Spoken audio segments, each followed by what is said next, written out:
चहुबिड़ाहणं फलं पत्ते बंदंता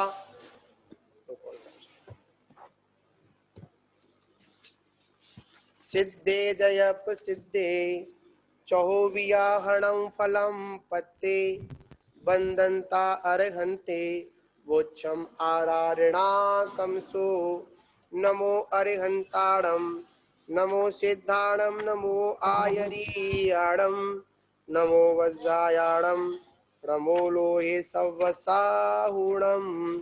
बोले आदिनाथ भगवान की, महावीर भगवान की, परम पूज्य आचार्य गुरुदेव 108 से सन्मति सागर जी महाराज की, परम पूज्य आचार्य श्री 108 सौभाग्य सागर जी महाराज की, अहिंसामय विश्व धर्म की जय।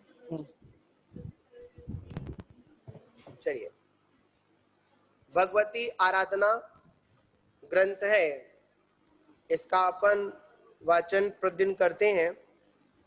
आज भी अपन इसी 1747 नंबर की गाथा का अपन यहाँ पर पाठ करेंगे।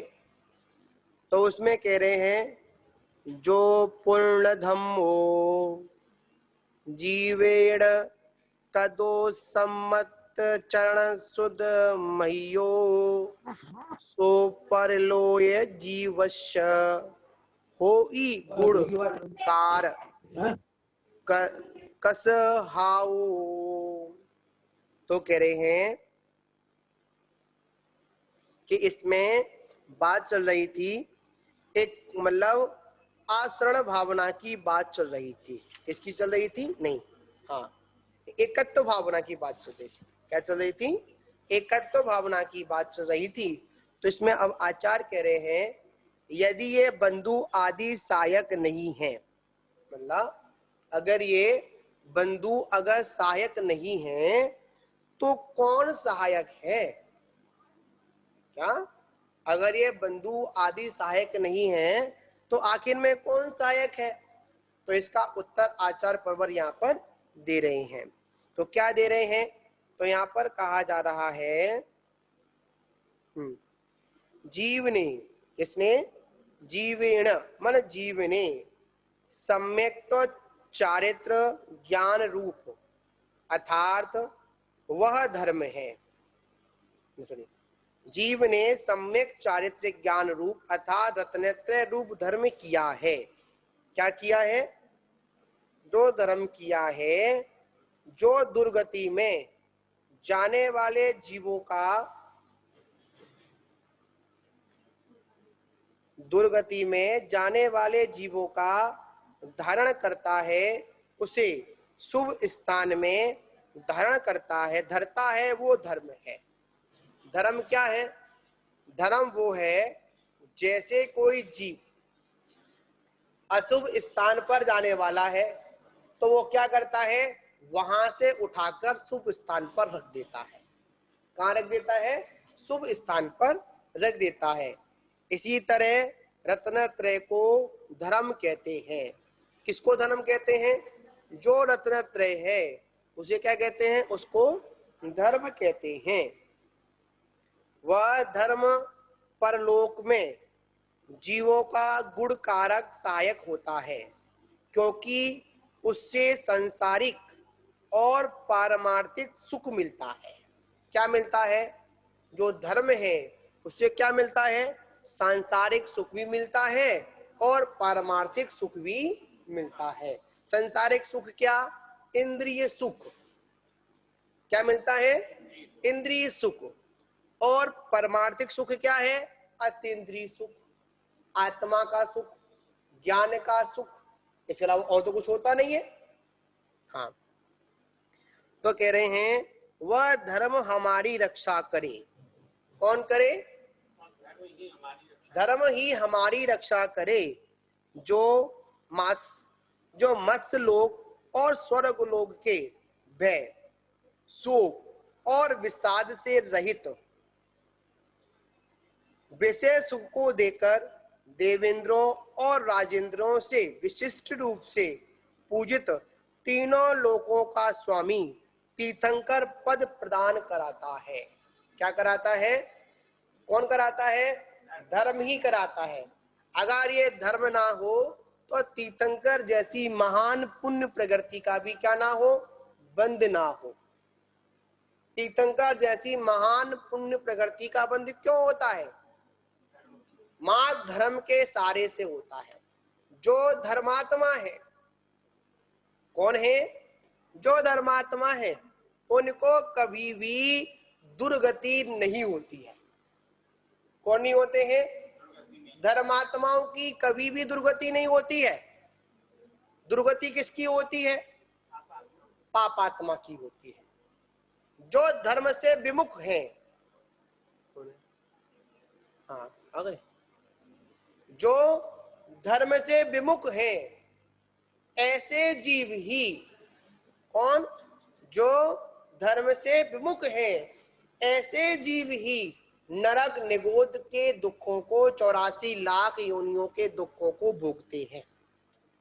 और जो धर्म से सन्मुख हैं या जिनके जीवन में धर्म है उनको कभी भी दुर्गति प्राप्त नहीं होती है। धर्म हमेशा हमको सुख में लाकर धरता है।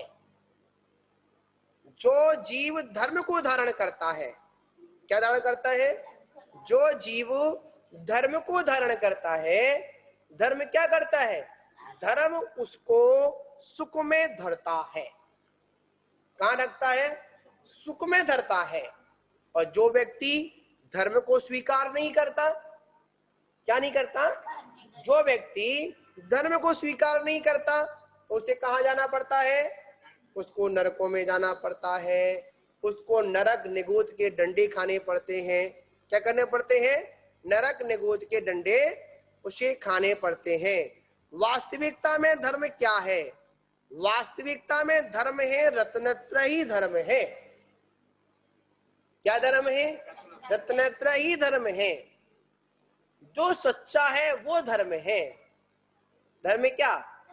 जो सच्चा है वही धर्म है। और धर्म के सहारे से इस जीव को तीर्थंकर जैसी महान पद की प्राप्ति होती है। किसकी प्राप्ति होती है? तीर्थंकर जैसे महान पद की प्राप्ति होती है।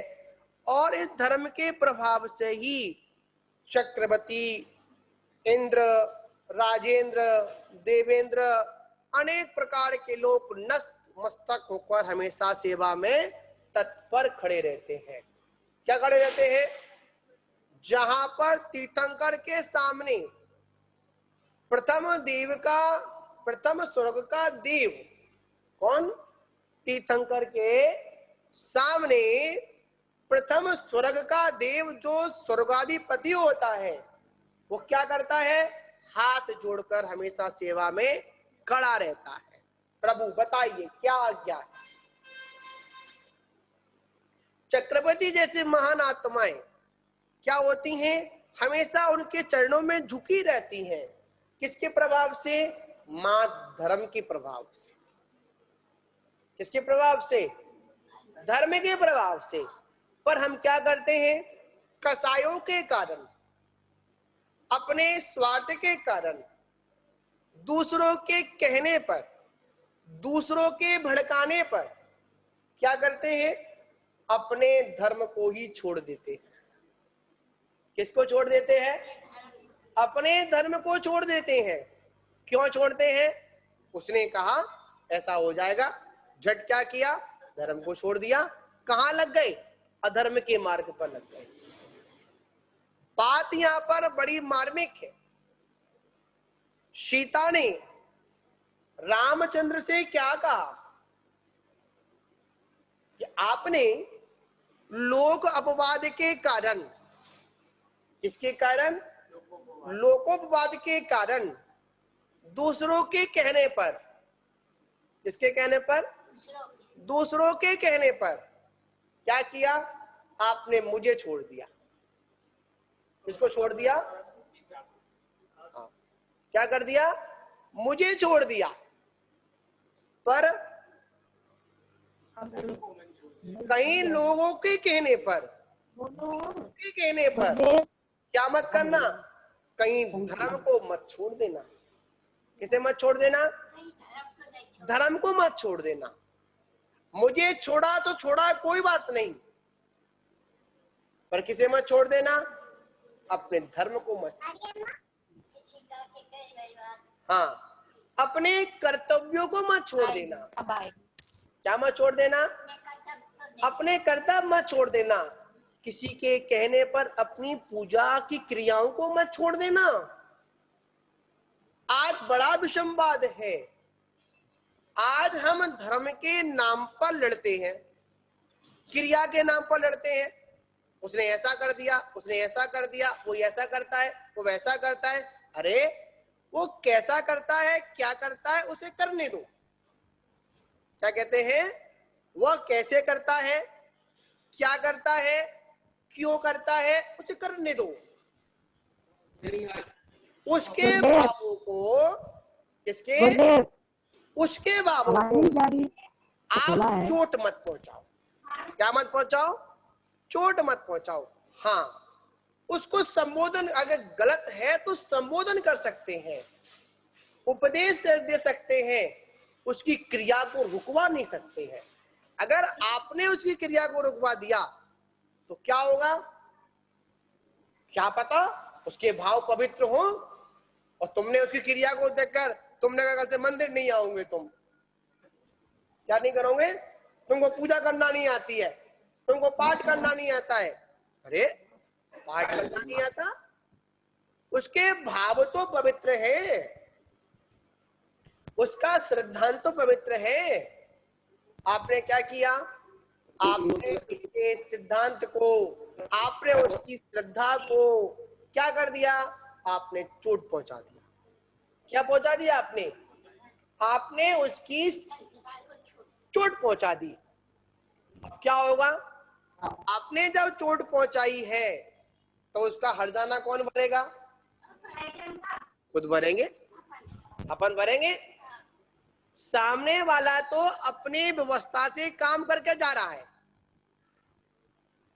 आज बहुत विसंवादता है पूजा क्रियाओं के ऊपर।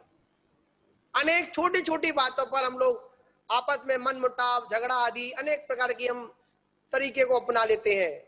और आचार्य क्या कहते हैं? हमको हमेशा अपने परिणामों में सरलता रखनी है, हम अपने को संभाल सकते हैं। धर्म क्या कहता है? धर्म एक ही बात कहता है, भैया अपने को संभालो, दूसरे को मत संभालो। दूसरे को संभालने के लिए जाओगे तो क्या होगा? स्वयं का बिगड़ जाओगे। कौन बिगड़ जाओगे? स्वयं बिगड़ जाओगे। अपना नुकसान ना हो। हमें क्या करना है? हमको ऐसी नीति करनी है, ऐसा कार्य करना है जिस कार्य के माध्यम से हमारा नुकसान ना हो। किसका नुकसान ना हो? हमारा नुकसान ना हो। अगर हमारा नुकसान हो गया तो सारे काम गड़बड़ हो जाएंगे। तो इसी बात को कह रहे हैं, वो धर्म ही क्या करता है? हमारी रक्षा करता है, कोई दूसरा नहीं करता है। कौन नहीं करता है? ये धर्म ही हमारा रक्षक है। पढ़ते ना कि चत्तारी शरण पवौ जामी, अरहंते शरण पवौ जामी, सिद्धे शरण पवौ जामी, और केवली साऊ शरण पवौ जामी, साऊ शरण पवौ जामी, और केवली पंडित तो धम्मो शरण पवौ जामी।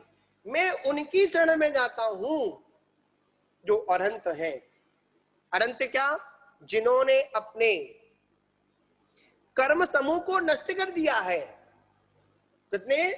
जिन्होंने अपने, अरि माने होता है कर्म, अरि माने क्या होता है? शत्रु, और हंत माने क्या होता है? खत्म करना। मतलब जिन्होंने कर्म रूपी शत्रु को नष्ट कर दिया है, ऐसे उन अरहंतों को मैं क्या करता हूं? उनकी शरण में जाता हूं। उसके बाद सिद्धे शरण पवौ जामी, ऐसे सिद्धों की शरण में जाता हूं जिन्हों के समस्त कार्य सिद्ध हो चुके हैं। क्या हो चुके हैं? समस्त कार्य सिद्ध हो चुके हैं। जिन्होंने परम सिद्धि को प्राप्त कर लिया है, ऐसे उन सिद्धों की चरणों में क्या करता हूं? मैं शरण को प्राप्त करता हूं। ऐसे वो साधु जो जिन पद पर चल पड़े हैं, मोक्ष मार्ग पर चल पड़े हैं, सच्चे मार्ग पर लग चुके हैं, ऐसे उन साधु परमेष्ठी की शरण में जाता हूँ। कहाँ जाता हूँ? उन साधु परमेष्ठी की शरण में जाता हूँ, और ऐसे धर्म की शरण में जाता हूँ जहां पर केवलियों के द्वारा वो प्रतिपादित है। इसके द्वारा? केवलियों के द्वारा प्रतिपादित है, अनंत देव के द्वारा प्रतिपादित है। ऐसे उन तीर्थंकरों के द्वारा बताया हुआ जो धर्म है, मैं उसकी शरण में जाता हूँ। जब उसकी शरण में जाता हूँ तो क्या होते हैं? सारे मनोरथ हमारे सिद्ध हो जाते हैं। अब यहाँ पर शंका होती है। शंका क्या कर रहे हैं? ये अधिकार असहाय भावना का है कि जीव का कोई सहारा नहीं है। मतलब जो आप यहाँ पर बात कर रहे हैं तो ऐसा लगता है कि जीव का कोई सहारा नहीं है, असहाय भावना लगती है। इसमें सहायक का कथन कैसे करना उचित है? तो कह रहे हैं ये दोष उचित नहीं है, क्योंकि जिस जीव ने जहां जिस बंधु आदि को अपना सहायक रूप से माना हुआ है वो सहायक नहीं है। जिसको जिसने सहायक माना है वो उसका सहायक नहीं है, इसलिए उसमें आदर भाव नहीं करना चाहिए। क्या नहीं करना चाहिए? आदर भाव नहीं करना चाहिए। सम्यक ज्ञान, सम्यक्त्व ज्ञान चारित्र रूप धर्म जीव का परिणाम होने से उसका उपकारी सहायक है, इसलिए आचार उसे आदर करते हैं, तो मानते हैं। आप उनकी शरण में चले भी जाओ, शरण में चले भी जाओ, जिनको आप शरण मान रहे हैं चले भी जाओ, कोई बात नहीं। क्या वो भयभीत नहीं है? क्या उनको डर नहीं है? जिनको, जो व्यक्ति स्वयं भयभीत है, कौन है? जो व्यक्ति स्वयं भयभीत है, जो व्यक्ति स्वयं डरा डरा रह रहा है, वो हमारी रक्षा क्या कर सकता है? कर सकता है क्या? नहीं कर सकता। हमारी रक्षा वो ही कर सकता है। तो कैसा व्यक्ति है? जो निडर होकर जीता है। कैसे होकर जीता है? निडर होकर जीता है।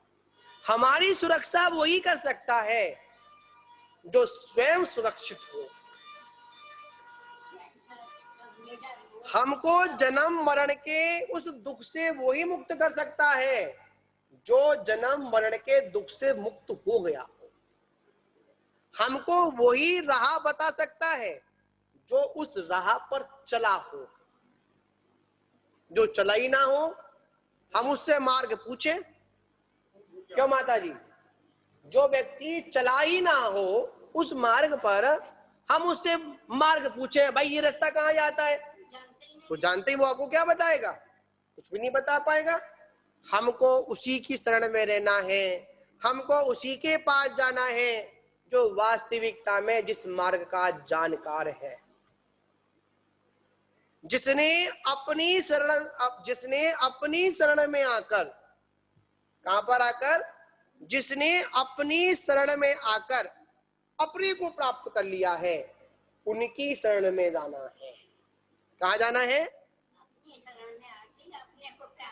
हाँ, जिसने अपनी शरण में आकर अपने को प्राप्त कर लिया है, ऐसे उन महान भावों की शरण में जाना है, तभी तुम बच सकते हो। अन्यथा कोई बचने का दूसरा उपाय संसार में नहीं है। जाने हमने अभी तक किनकी शरण ली? कभी माँ बाप की शरण ली, कभी डॉक्टर की ली, कभी इसकी ली, कभी उसकी ली, पर क्या हुआ? कोई बचा पाया क्या? नहीं बचा पाया। इसलिए जीव कैसा है? एकाकी है। एकत्व भावना का चिंतन करो। किसका चिंतन करो? एकत्व भावना का चिंतन करो। जहां पर एकत्व भावना का चिंतन होता है वहां पर हमारी आत्मा में नई ऊर्जा प्रकट होती है। हाँ, अभी तक हमने लोगों के लिए बहुत कुछ किया और करते भी हैं। अपने लिए क्या किया? कुछ नहीं किया। अब तो यहाँ पर ये भावना मानी है, अब मेरे को अपने लिए ही करना है।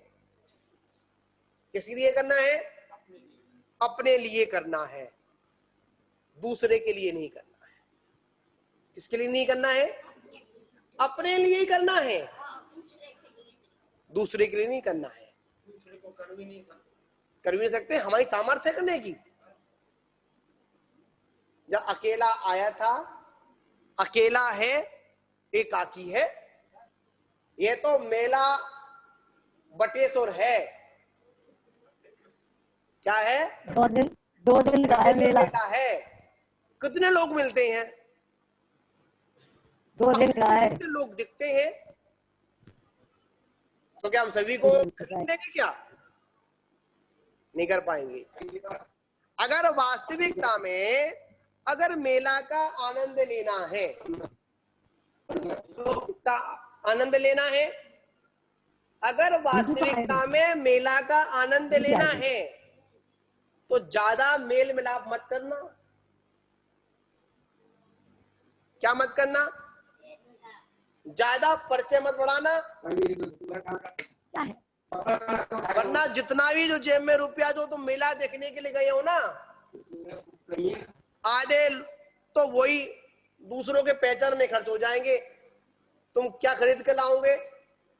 कुछ भी खरीद के नहीं ला पाओगे। इसलिए क्या करना है? अगर वास्तविकता मेला का आनंद लेना है तो मेल मिलाप मत करना। क्या मत करना? ज्यादा मेल मिलाप मत करना। अगर ज्यादा मेल मिलाप कर लिया तो क्या होगा? खुद का मेला बिगड़ जाएगा, खुद का मेल बिगड़ जाएगा। हमें क्या करना है? हमको एक ही कार्य करना है, हमको अपना मेला नहीं बिगाड़ना, अपना व्यवहार नहीं बिगाड़ना, अपना मेल मिलाप नहीं बिगाड़ना। तो आचार्य क्या कहते हैं? आचार्य एक ही बात कहते हैं कि आप जिनका आदर कर रहे हैं वो आदर करने योग्य नहीं है। आप जिसका सत्कार कर रहे हैं वो सत्कार करने योग्य नहीं है। आखिर में सत्कार करने योग्य कौन है? तो मात रत्नत्रय ही, मात धर्म ही आदर और सम्मान करने योग्य है। दूसरे फिर क्या है? फिर दूसरों को क्या करें? तो कहते आचार्य कहते दूसरों के साथ तो मत उतना ही मतलब रखो जितना मतलब है, बस अपना काम निकालो और आगे बढ़ जाओ। क्या करो? अपना काम निकालो और आगे निकल जाओ बस। क्या मत आई? अपना काम निकालो और आगे निकल जाओ, बस हो गया काम। जहां पर दूसरों के चक्कर में लग गए, हाँ, खजाने के लिए 3 घंटे मिले। कितने मिले? 3-3 घंटे मिले। कौन कौन से में? पहले तो सोने का खजाना मिला, 3 घंटे के लिए लेके आ पाए? नहीं ला पाए। फिर 3 घंटे के लिए चांदी का खजाना मिला, कुछ ला पाए? नहीं ला पाए। फिर 3 घंटे के लिए तांबे का खजाना मिला, नहीं पीतल का मिला, ला पाए? नहीं ला पाए। 3 घंटे के बाद फिर खजाना मिला, लास्ट खजाना मिला, किसका? पीतल का या तांबे का मिला। क्या कर गए अपन? कुछ नहीं ला पाए। वहीं उधर बुन में लगे रहे, ये अच्छा ये बेकार है, ये अच्छा ये बेकार है, इधर का उधर, इधर का उधर, यहाँ का उधर, यहाँ का उधर करते रहे। ऐसे ऐसे करते में क्या हुआ? पूरे तीनों के तीनों घंटे हमने यूं ही व्यतीत कर दिए। हमने बचपन भी व्यतीत कर दिया, हमने जवानी भी व्यतीत कर दी, हमने बुढ़ापा भी व्यतीत कर दिया, और हमने अपना अंतिम समय भी अपना व्यतीत कर दिया। इसलिए आचार्य क्या कहते हैं? आचार्य एक ही बात कहते हैं, भाई अपने को संभालो। इसको संभालो, अपने को संभालो। और अपन कब संभलेंगे? जब हमारे पास धर्म भावना होगी। कौन सी भावना होगी? धर्म भावना। बिना धर्म भावना के हम संभल नहीं सकते हैं। क्या नहीं कर सकते हैं? संभल नहीं सकते हैं। अगर वास्तविकता में संभलना है तो आचार्य क्या कहते हैं? धर्म की शरण में आ जाओ, दूसरों की शरण में मत जाओ, कहाँ मत जाओ, दूसरों की शरण में मत जाओ, दूसरे के सहारे में मत उलझो। जहां पर हम दूसरे के सहारे में उलझते हैं वहां पर क्या होता है, वापस सारे काम हमारे बिगड़ जाते हैं। क्या होते हैं, सारे कार्य बिगड़ जाते हैं। तो आज आचार्य प्रवर ने यहाँ पर हमको बताया कि जीवन में सम्यक तो चारित्र ज्ञान रूप जो रत्नत्रय रूप धर्म है वो क्या करता है, वह दुर्गति जाने वाले जीवों को धारण कर, दुर्गति में जाने वाले जीव का धारण करता है, उसे कहाँ पहुंचा देता है, उसे शुभ स्थान में धर देता है। वो क्या है, वो धर्म है। ठीक है ना। तो यहाँ पर धर्म की परिभाषा को हमने समझा। तो इसी के साथ अपन विराम लेते हैं। विराम लेते हैं क्योंकि आज इतना ही।